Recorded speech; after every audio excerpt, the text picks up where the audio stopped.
Dr. R.J. Rushdoony, RR 161Y46, The French Revolution and Its Influence. From the Easy Chair, excellent colloquies on various subjects. This is R.J. Rushdoony, Easy Chair number 148, June 4, 1987. Otto Scott and I are going to discuss a subject this evening which is very important for us to be informed about, the French Revolution. The French Revolution, in a sense, brought the modern age into focus. Everything that had developed since 1660 with the Enlightenment and with Romanticism came to focus in the French Revolution, and we are today living in the world that revolution created. All the absurdities and the insanities of our age, its errors, are traceable to that event.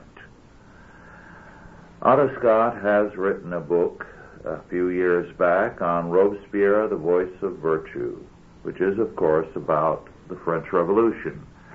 We still have a very limited number of copies which can be ordered from Ross House Books. Now, by way of a preface, we need to recognize that the French Revolution was a logical development of the modern age, of the thinking of men like John Locke, who to a very great degree was, especially in France, regarded as the father of the Enlightenment and the grandfather of revolution. John Locke believed that man has a morally neutral nature, and therefore, by what we now call brainwashing, and which he called education, man can be made into whatever the educational system chooses to make of him. Locke created modern education. He also created the modern Pharisee and hypocrite, the man who believes himself to be the voice of reason and the voice of virtue, and therefore has the right to reshape the world according to his thinking. Now, all this came to focus in the French Revolution. It is with us still. We need to understand the significance of that event in order to counteract it, because it is going to destroy us otherwise. Otto, let's hear from you now about the implications of that event. Well, the French Revolution has never stopped. I think that's the first thing to say about it. I was astonished when I began to research that period at how contemporary it is, how modern it is. As I read it, I thought, I'm living this. It was like the morning's newspaper. It was like the evening TV. Astonishing. We have never gotten out of it. It never really came to an end. What happened, of course, in a general way, was that eventually the junta was overtaken by Napoleon, and Napoleon tried to put the eggs back into the shell. He tried to unscramble the omelet. He restored the aristocracy, or an aristocracy. He restored the church. He restored the army. He restored the courts. He restored the absolute rule of the ancien regime. But the whole country remained divided. All those who had been downcast by the revolution and had lost their properties and their estates resented the Napoleonic regime. All the people that Napoleon elevated were considered arrivistes, or, nouveau riche and all that. And under the surface, the argument between left and right continued through France forever. It broke the back of France. It divided the people irrevocably. And the argument that the revolution was a good thing was raised in the Chamber of Deputies by Clemenceau, who was the leader in the final victorious phases of World War I. His father knew some of the revolutionaries. Clemenceau was a man in his 70s. In 1917, he was 75. His father knew some of the veterans of the revolution. And in the 20s, there were 20 different governments in France between 1920 and 1929. The country just goes back and forth between de Gaulle and Mitterrand. It's still oscillating the same way. And that divide cuts all the way through all Western civilization. To this day, I believe the birthday of Napoleon cannot be celebrated in France. Isn't that right? That's true. And yet Napoleon is the greatest hero in all French history. And the most popular to this day. The most popular, yes. Well, the hypocrisy that marks men like Robespierre and politicians on all sides does go back to John Locke and to the premise that the intellectual elite, the political elite, the scientific planning elite represent the voice of reason and of virtue in the world. And therefore they are exempt from the ordinary laws of humanity, and they have a right to rule us and to make decisions for us. And they know better than we do what we need. Well, what's good for us? James I said, I govern not according to the common will, but the common weal. And that was the most succinct expression of their attitude. They brought up the will of the people. This was supposed to be the will of the people. But they were the people, and everyone else was cattle. They spoke for the people. Robespierre and his crowd spoke for the people. No one else was allowed to speak. Now, this is a pretty familiar situation for the modern Americans. Yes, if you oppose this same revolutionary elite, you are a fascist, you are a reactionary, you are by definition evil because you have opposed the voice of virtue. Yeah. Well, that's it. It was a satiric phrase, the voice of virtue. And Tom Lipscomb, the editor, used it as a title. My original title was Robespierre, the Fool as Revolutionary. Mm-hmm. And I hope someday to see a second edition out carrying the proper title. Robespierre is interesting. He was dictator of France, although actually, technically, he was only head of a committee, Committee of Public Safety. But he was the unchallenged dictator for 90 days. Now, 90 days is not a very long time. It's about the lifespan of a fruit fly. And yet he was elevated into the pantheon of historic personalities by the left. And he has been maintained in that high position ever since. Have you any idea of how many men have risen to the top and fallen in a period of weeks or months?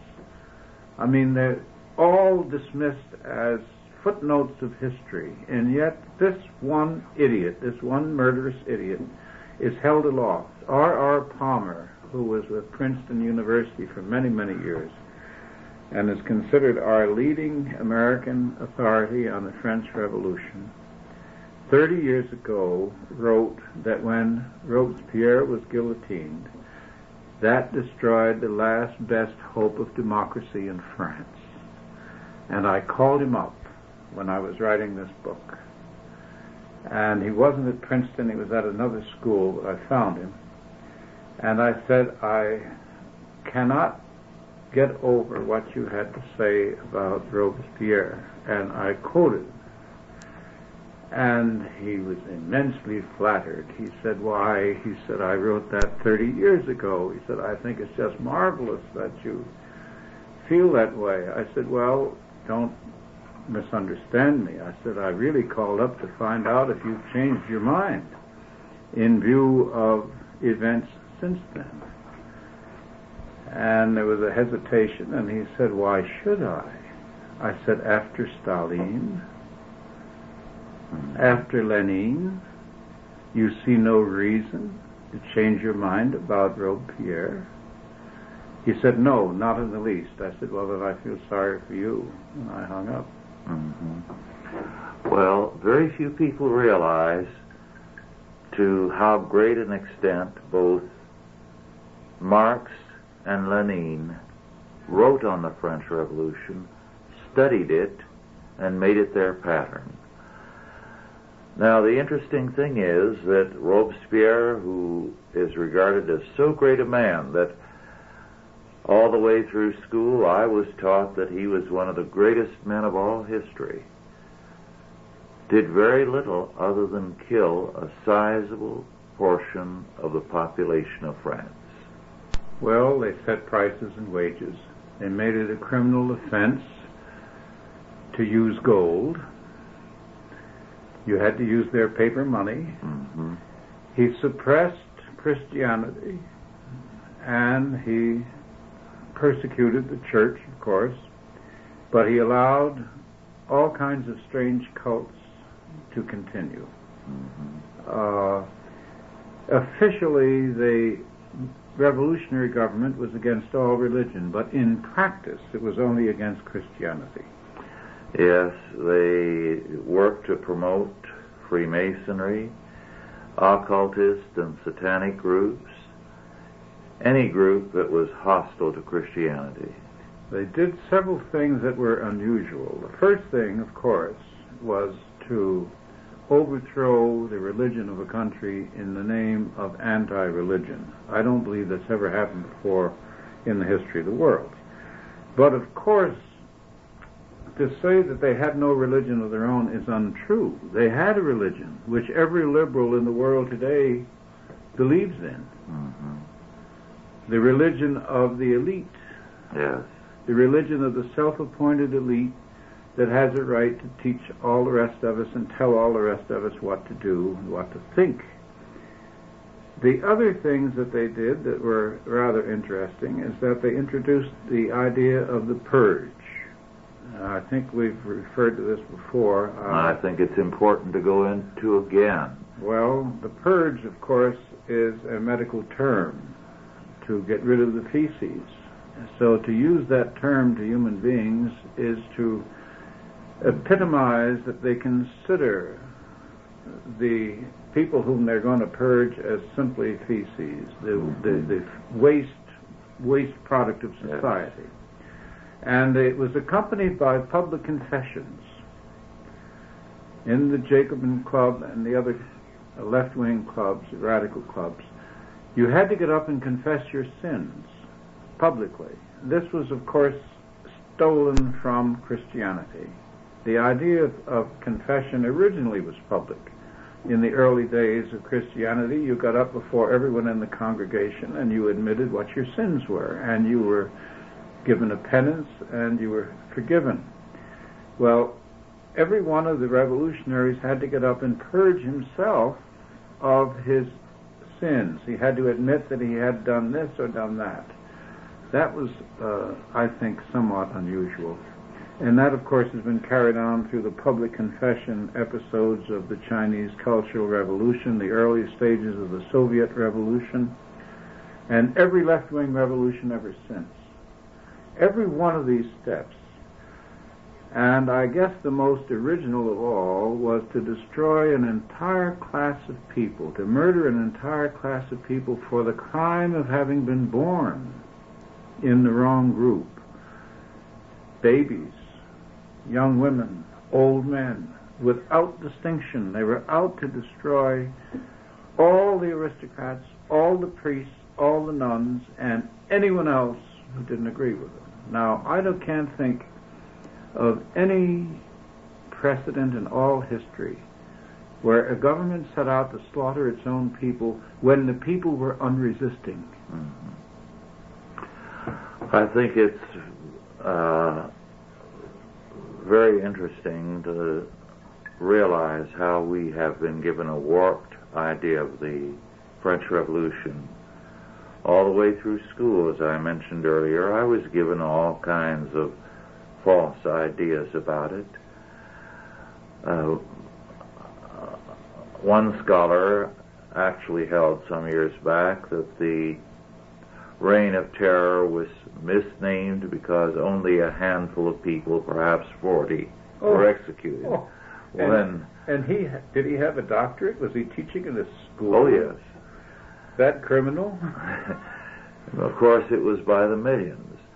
But I think one of the greatest illusions propagated by teaching concerning the French Revolution, the Russian, and others is that these were spontaneous rebellions against despotic rule. And they were anything but spontaneous. They were led from the top. And instead of improving things, however bad the regime of Louis XVI may have been, that of the Revolution was far, far worse. Well, Louis XVI felt that it was criminal for a monarch to order his army to fire on his own people. Yes, which was a weakness on his part. And incidentally, the Shah of Iran had the same idea. Mm-hmm. And both fell. And both fell as a result. Because if you don't defend yourself, of course, you will be defeated. But the French event carried every single step of the formula so well that by the time I got through and I was ready to write this book, I felt anyone who understands the French Revolution will understand all left-wing revolutions.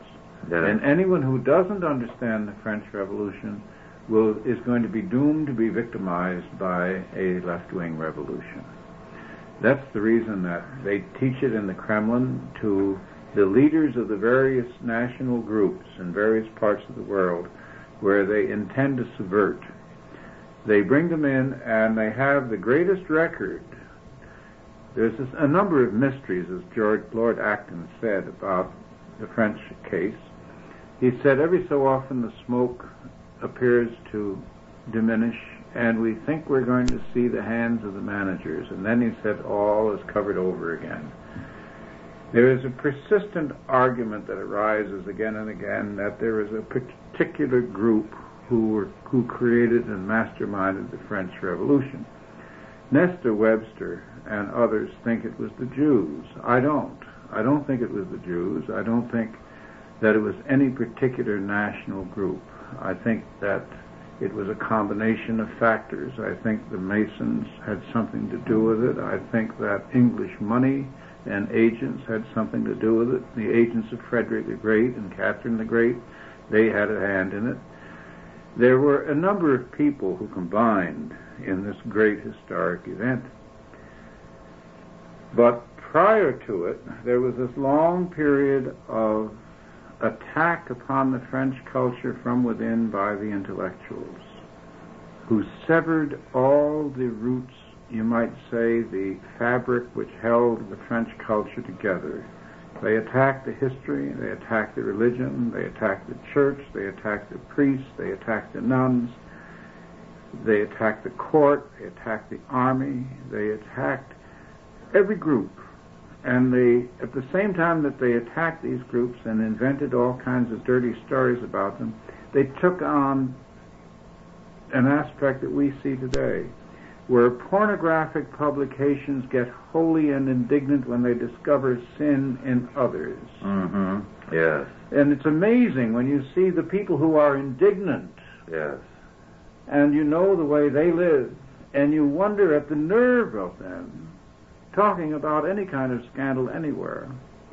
But if this is continued, and it did continue, Robespierre read this kind of literature when he was in school. It was forbidden, but he read it. He went to a Jesuit school, or rather he went to a Christian school. The Jesuits had been thrown out of France at that point. At the end of that time, there wasn't anyone left who would defend France. One of the last ministers of finance called in a bunch of very wealthy people in an attempt to help the government deficit and the tax system and so forth. And he prefaced his remarks by saying, "I realize that the history of France is one of criminality." I was given all kinds of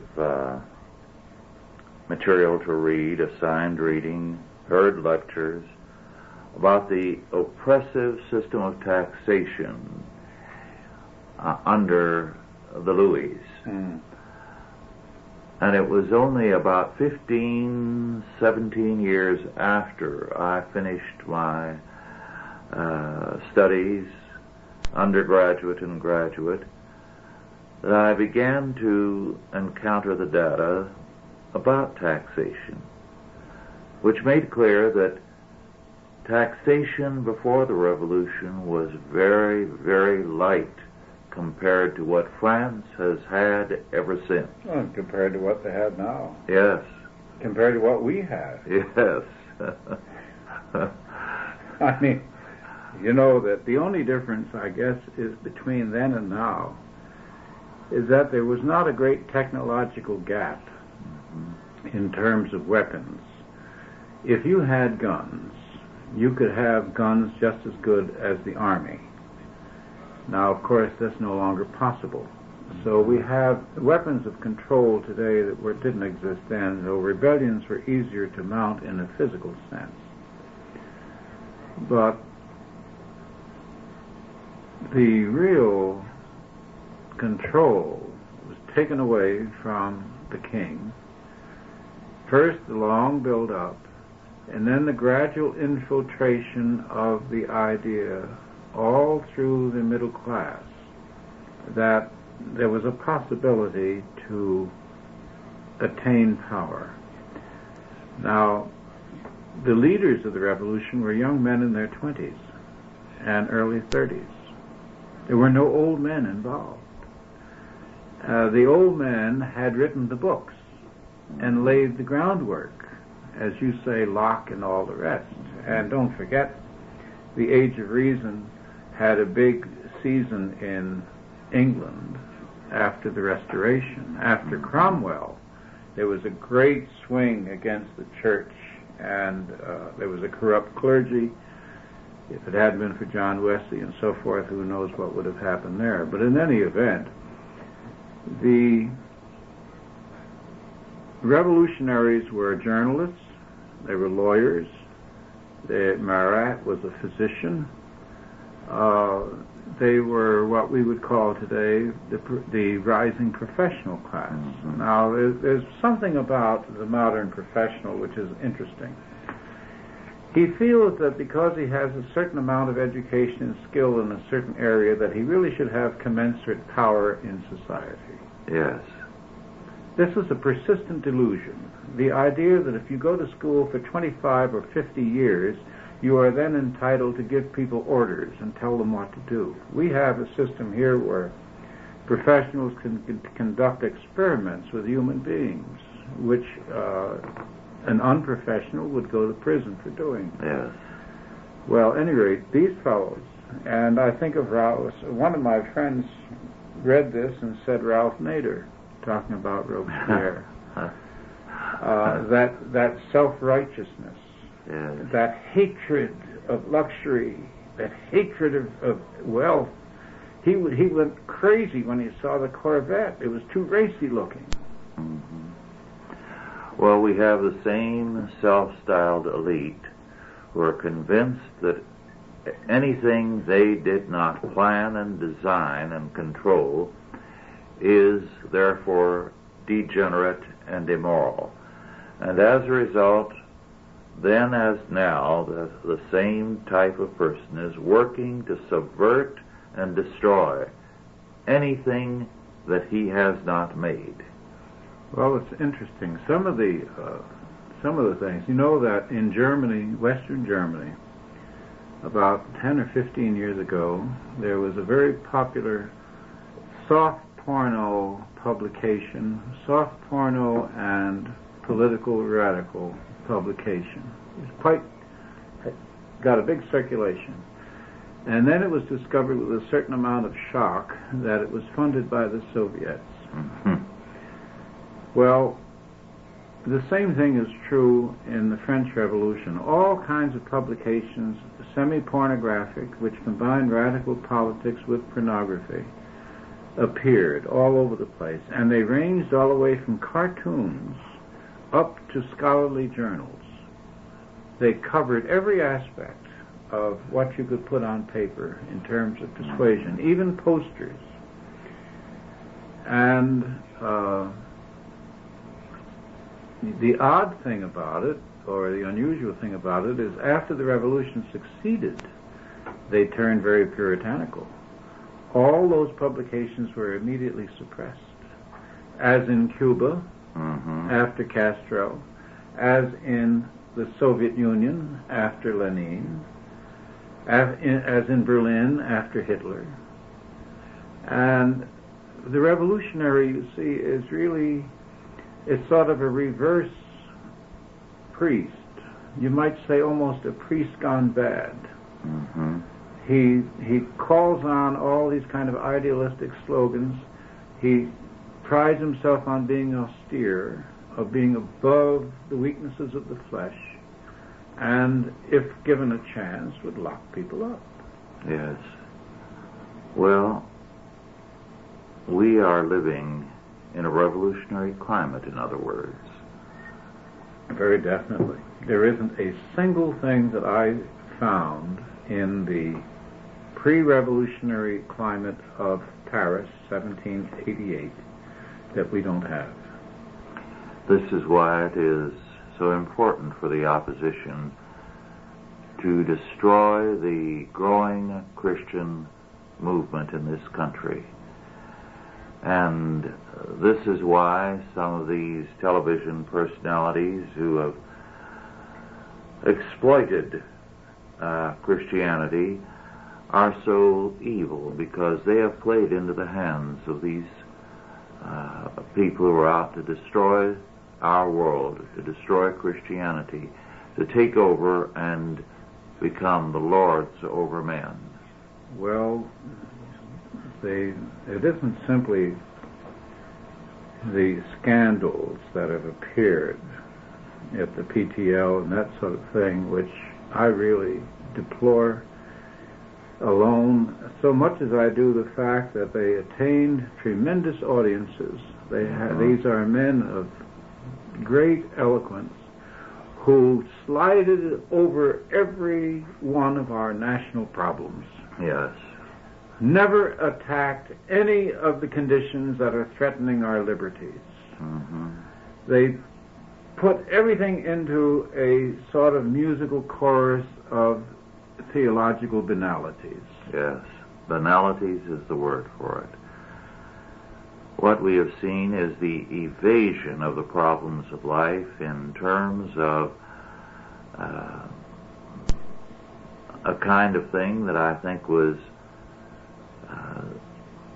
summed up after World War II in a book written by a rabbi, Peace of Mind.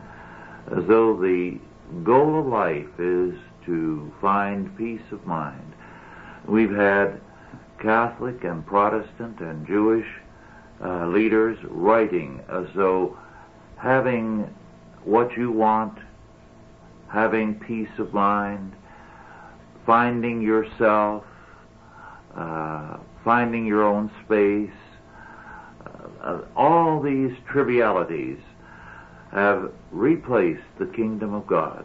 Well, there's the whole perversion of being born again. I mean, you don't get born again by an excess of enthusiasm. You get born again after a long walk through the desert, after great travail. I mean, resurrection begins first with defeat. Yes. And anyone who thinks that this is an easy or a pleasant experience has never gone through it.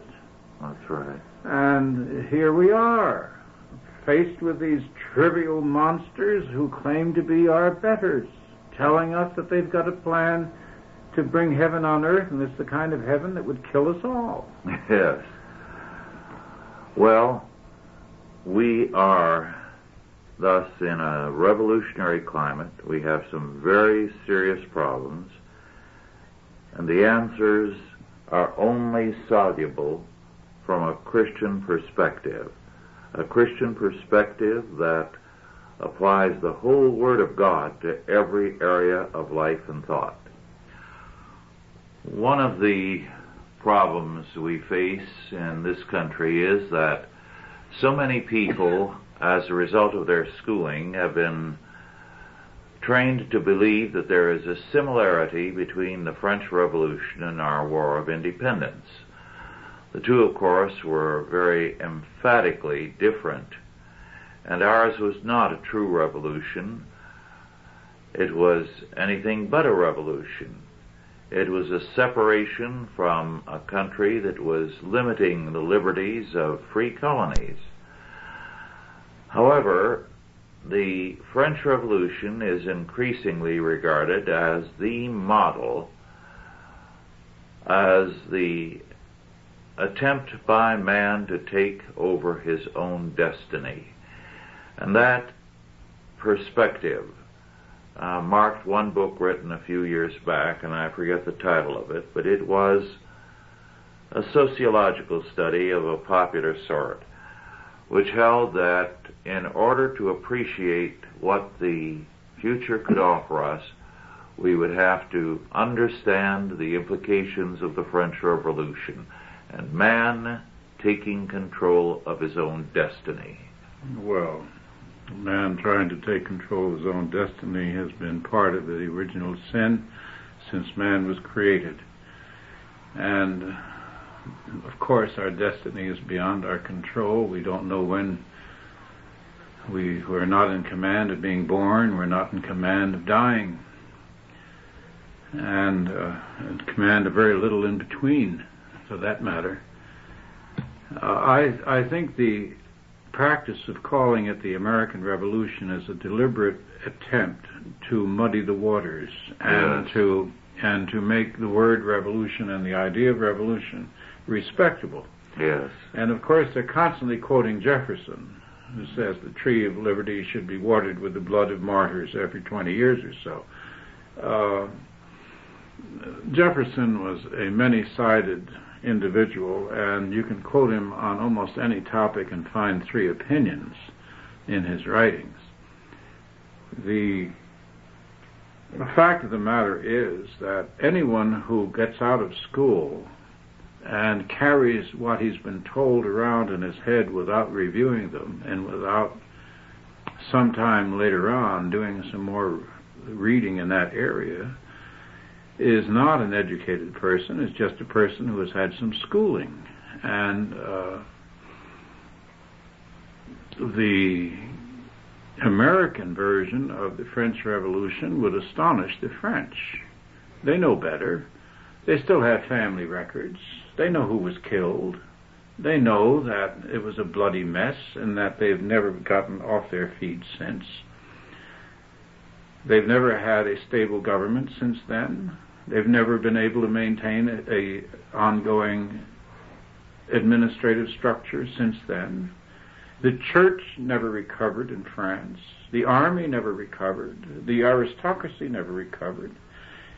The French Revolution, just to put you into one industrial phase, one of the things it did was it broke up all the big estates. It limited French farms. So it thereby, and it also passed legislature in one form or another against capitalism. because they weren't going to be a nation of shopkeepers like the English. Consequently, France industrially lagged. While Germany soared, England soared, the United States soared, France remained moored in the past, babbling about liberty, freedom, equality, all this nonsense. I mean, to this day, you argue with a Frenchman, and it's a really difficult and distressing situation, because they take absurd positions and they get very passionate about them. But France is only recently joined the industrial world. The French Revolution held France back for at least 80 years. Mm-hmm. There's another aspect of this that we're rarely told, but I had a glimpse of it in a most telling manner. About 15, 16 years ago, I was listening to KFAC, the good music station in Los Angeles, and they played a short symphonic piece, or perhaps you could say a sinfonietta, a small symphony, breathtakingly beautiful, very, very remarkable piece, which I've never heard since. And then said this was one of the 2 surviving compositions by the man who, before the Revolution, was recognized to be the greatest composer in France, and perhaps one of the greatest ever known in Europe. But nothing else had survived, except 2 short pieces. The amount of the past and its culture and its achievements that was destroyed by the revolutionaries was far-reaching. Oh, yes. So that we have a very limited knowledge of many of the areas of cultural achievement in pre-revolutionary France. Well, also, don't forget that one of the pre-revolutionary conditions in France, one of the conditions that led to the revolution, was the rise of female power. Yes. Now, this is never discussed, and of course this is a very bad thing to bring up at this particular period of time. But when Napoleon decided to put an end to disorders, which had persisted for quite a long time, he sent the army out and he said, have the people pick out the demonstrators and mischief makers and give them summary justice. Some of his advisors said, what about the Jacobins? And he said, who were they? Well, of course, he was their boy. He was their protege for a long time. He was a protege of Robespierre's. So, of course, he knew who they were, but he said, oh, well.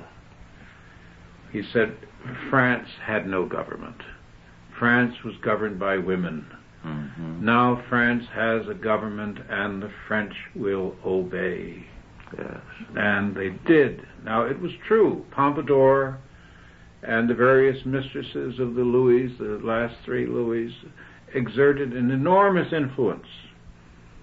Marie Antoinette was very influential. Louis XVI was not as intelligent. And there was a great feminist movement. I was looking up, I had to look up because I can't remember these things. One of the feminine leaders of the revolution, on page 83, during the attack upon the Bastille, which was empty at the time, there was a pretty woman whose real name was Anne Turan, well-known courtesan who rode along on the barrel of the weapon wearing a tricolor. Mm-hmm. Now, Anne became one of the great female leaders of the revolutionary group, and at various demonstrations she was very prominent, and the women were following her, and she made speeches, and of course she wasn't the only one, but she was the most outstanding. After the revolution turned sour, after the people began to lose everything that they had, after Paris began to look like, one visitor to Paris at that point said it looked like an old clothes shop, because the women were lined up on the sidewalks with pictures and pieces of furniture and clothing and whatnot to sell for food, which was the same sort of thing that happened in Leningrad, or St. Petersburg rather, and in Moscow, and in Berlin, and in all these ends of after the revolution. Then the women turned on Anne and beat her up. And then along came the revolutionary authorities, who picked her up and threw her into prison because she had become an embarrassment to them. Yes. Now, it was interesting that the same thing was true in the Spanish Revolution. The left-wing movement that overthrew Alfonso XIII and set up the Spanish Republic, the straight communist revolution, which most Americans never heard of because our press never reported the stages of it, but it went down the line of the French Revolution. One of the aspects was the feminist movement. La Pasionaria got up in the Cortes and said to one of the conservative members, "For your position, you will be punished," and he was murdered later that night. After Franco took over, she fled to Russia. She came back, by the way, after Franco's death, 83, still spouting the same things. You know, history as it really was is the most fascinating of all subjects. Well, one of the things also that marked the French Revolution was thinking like this, Saint-Just statement, "Children belong to the state," as you point out on page 224 of your book. And Saint-Just thought boys should be taken from their families at 5. And history was revised as a part of their new enlightenment, and the past was seen only as a record of barbarism. So to this day we look on the past as barbaric, and wisdom was born with these media elite. They renamed the years. Yes. They started with the year 1. They renamed the seasons. They renamed the months. They renamed the days of the week. Everything was going to begin from them. Yeah. They were going to start the new world, the new humanity, the new everything. The new creation, very literally. And we need to take that seriously. The Soviets picked up the theme, but every time there's a crisis in the Kremlin, they say there will be no Thermidor. They will never allow any of their military men to get to the point that Napoleon reached of popularity. Never. That's why Marshal Zhukov and all the rest were put down by Stalin as soon as World War II was over. And Tukhachevsky before the war. Yes. Well, right now, there is no voting member from the military on the Politburo. Well, look at what we've done. We have muzzled our military. Yes. They're not even allowed to speak without the permission of the State Department. And The Secretary of Defense's office must have a copy in advance of their talk, and it must be censored. General Singlab was destroyed. His career was destroyed because off the record he told a reporter who asked him what he thought about Carter's plan to pull our troops out of South Korea. Off the record. The reporter broke the promise, went ahead and printed it. That was Mr. Singlab's, General Singlab's great crime, having an opinion. well, we saw what putting civilians in charge of military strategy has done for us in Vietnam. Well, yes, we had this Texas school teacher, Lyndon Johnson. I always think of this with real amazement. Here's a man who got into office with ass out of his trousers, no shoes practically, who wound up with $25 million, never had a job that wasn't on the government payroll, and there's never been a word raised about his ethics. Yes, and his wife, who had nothing, is supposedly the source of the money. But going back to this revolutionary thing, muzzling the military was a very important step in the diminution of American liberty. Yes. Because that set up a barrier between what we could know about national defense and what we can't. The theater in those days, they had homosexual costume balls, you know, they had homosexual dances. They had a growth of child prostitution. It was amazing. The prostitutes went around accompanied by little children, and it was the children that were for sale. To read about Paris in those days, and not only Paris, but Marseille, and all the other cities in France, is to take a walk through Greenwich Village. Mm-hmm. Well, as you point out, anything their critics did or said was automatically bad because they were critics of the government. But they issued a statement which began, "All is permitted those who act in the revolutionary direction." That's exactly what Bernard Bailyn said. Bernard Bailyn, the great doyen of American historiographers right now, when this book came out, this nonsensical book called Roots, somebody pointed out that it is replete with historical error. And they said to Dr. Bailyn, who is hailed as a great historian, "What do you think about that?" He said, "Well, it's all right so long as it's in the right direction." Yes. And I thought of the French Revolution. Yes. You can lie, and it's the truth, provided you lie for them. You're lying in a good cause. Yes. Yes. And none of this, the interesting thing about it is that none of the final stages of the revolution were accompanied by any explanation to the people of what these men planned to do. They went step by step. First, they demanded more democratic voting, and that they changed the Estates General into the General Assembly.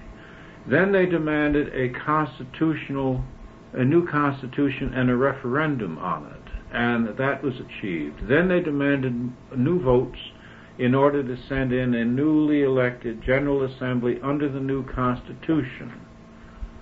Well, by that time they had a constitutional government similar to that of Britain. This was what Mirabeau had wanted. But they weren't going to stop there. The Jacobins then pushed inside the General Assembly to push the monarchy further out. Louis finally got scared and tried to flee the country, and they seized and arrested him because that was a crime. Suddenly he had betrayed the revolution, and that was the beginning of the trials in the legislature and the guillotine. Now, here we are moving more and more toward putting the president on trial. There were a great many of this sort of persons who were deeply grieved and disappointed and angered that President Ford pardoned President Nixon. They wanted to put him in prison. Mm-hmm. And they would like to put Reagan in prison. And they never considered putting Lyndon Johnson in prison, given all his offenses. Of course not. Nor were they shocked at the call girls that Kennedy had in the White House. Yes. Well, the banner of the French Revolution, its slogan, liberty, equality, fraternity, is always given to us in its truncated form, as you point out in your book, because the full slogan is liberty, equality, fraternity, or death. That's right. Agree with us or die. Absolutely. You are a contra. You're a counter-revolutionary if you don't agree. Yes. And I noticed that the word contra is been accepted here. You're countering the revolution in Nicaragua. Well, of course, the difference between France at that time, now France did have international enemies because it was the largest and the richest country in Europe. The government was broke, but the people were wealthy. As the revolution progressed, the enemies of France began to gather. And eventually, of course, the Germans sent in an army from various parts of Germany. An army was assembled that marched against the French. Well, then the French produced the People's Army, you might say. And since guns were interchangeable in those days, and cannon didn't really mean a great deal, horses were horses no matter who had them, the battles were interesting because, in effect, the revolution conscripted all the people, and the rhetoric was beautiful. I'll tell you, the rhetoric, Robespierre's eloquence was so great that I didn't dare quote him in this book. I did not quote any of the revolutionary leaders, but deliberately, because if I did, it would have distorted the book. The rhetoric of the revolution was so arresting and so exciting and so noble that it sweeps the mind away from the facts of what they were doing. So therefore I wrote only about what they did and not what they said. And it's a very unusual book on the French Revolution because of that. And it was a deliberate technique.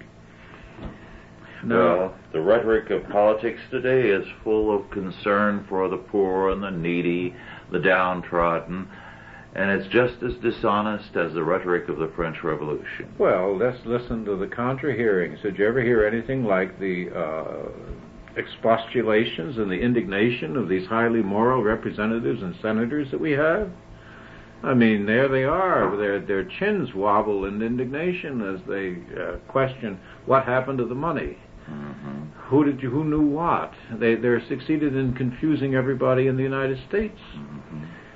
But what I was leading to on the question of France, revolutionary armies defeated their enemies, and of course they had a general like Napoleon. They had some other good ones, and went on to create for a while the French Empire. Short-lived, but nevertheless it left a lasting scar in the culture of Europe. But we in the United States, if we get embroiled in an internal revolution, can rest assured that many of the agents of that revolution are allied or will be allied with this great international Goliath that is moving against us. Yes. So what we will see here is not only a domestic revolution in the sense of new rulers, but rulers allied with the worst rulers that the world has seen since the days of the pagans. And we would be maneuvered like Czechoslovakia, be maneuvered like Romania into the hands of the Soviets. Yes. That's because the revolution today is Marxist. It's a left-wing revolution. It isn't a right-wing revolution. And that's the thing that we have to, one way or another, Americans are going to have to wake up to the fact that this is not simply words, this is real. They're going to have to, the Christians have moved well, but they have not realized their common danger. I think the time is long gone when people can afford denominational disputes in the Christian community. Yes. We're up against Satan. Some few years back, State Senator Bill Richardson said something to me when I was speaking to the state senators that I've never forgotten. He said most people underestimate the intelligence of these people here in Sacramento. He said they are highly intelligent men. Their problem is not a lack of intelligence, but a short-range vision. They cannot visualize anything beyond 90 days because the average voter is like themselves, existentialist.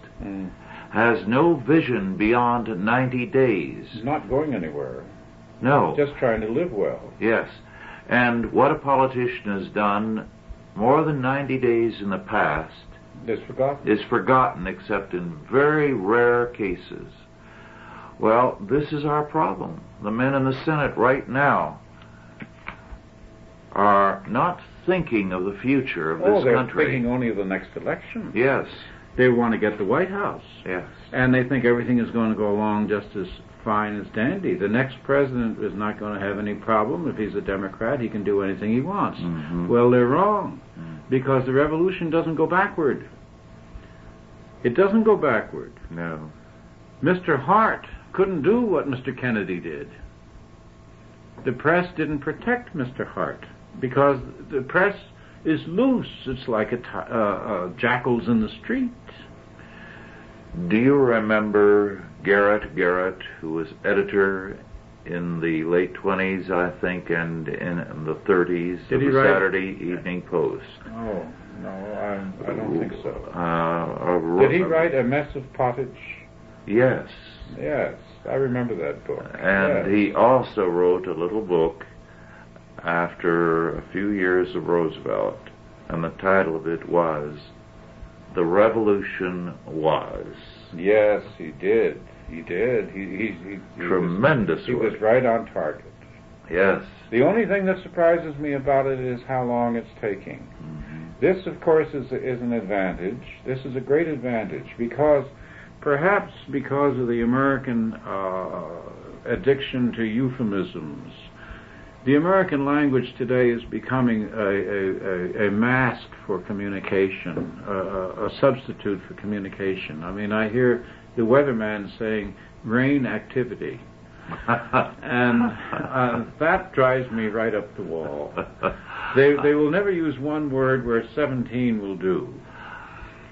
I think the abysmal level of thinking came out in that account you gave at the staff meeting last week about the U.S. Navy. Why don't you cite that? In the Persian Gulf, how shall we protect our Navy? Oh, yes. I heard that on the radio. The fellow said the issue that's beginning to arise to many people in Washington is, how shall we protect our Navy?